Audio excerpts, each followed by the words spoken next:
Let's take a moment to explore the foggy landscapes of northern England. A place where mist doesn't just blur what's around us, but actually creates something quite unique and intriguing.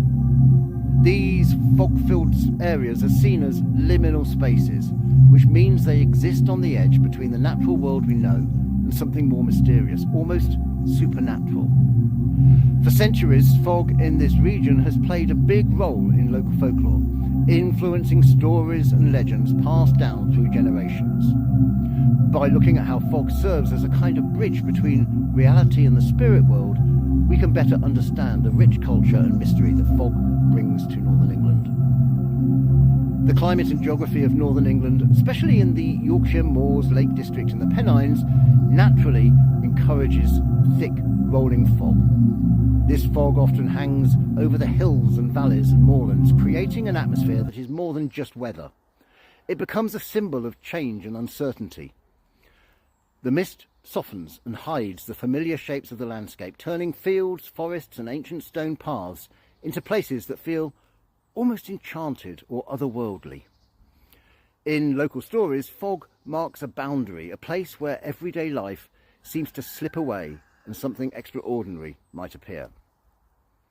This idea of liminal spaces is important. It's about being in a between place, not quite here, but not quite there either. When fog fills the air, it feels as though the line between our world and the spirit realm lifts, if only for a moment.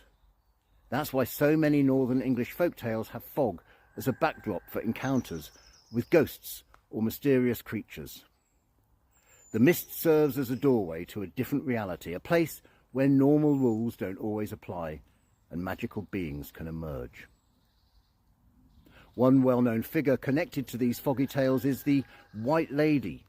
Often described as a ghostly woman wandering the fog-covered moors, she is usually portrayed as a tragic spirit, someone lost or heartbroken, emerging silently from the mist. The White Lady perfectly captures the feeling of being caught between worlds, alive and dead, visible and invisible. People who have seen her often describe the experience as haunting but deeply moving, reminding us of how the landscapes of northern England are closely tied to memory and myth.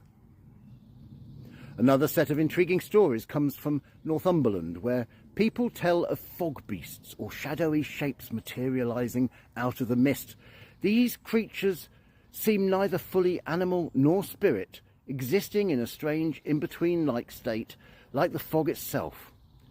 Their presence points to the ancient idea that the boundaries between worlds can be crossed, particularly when thick fog rolls in. Historically, fog also made practical life more challenging. Getting lost in these misty landscapes was easy, and many folk stories reflect this, featuring spirits who either lead travellers astray or guide them safely. In these tales, the fog becomes more than weather. It's an active part of the story, showing how the natural environment was seen as holding hidden powers beyond human control. This theme continues to appear in literature and art connected to northern England. The Bronte sisters, for example, often place their characters in foggy, moody settings that bring out feelings of mystery and unease. In these works, the fog itself acts almost like a character, blurring the line between what's real and what's imagined, between safety and threat. The fog in northern England is much more than just typical weather.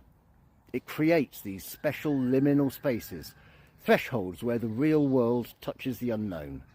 The folklore that fills these landscapes with figures like the White Lady and the fog beasts reflects a deep cultural connection to the supernatural. When you find yourself in the midst of northern England's fog, you might just be standing in a place where the magical and mysterious still quietly linger, reminding us of stories that have travelled through time on the misty breeze.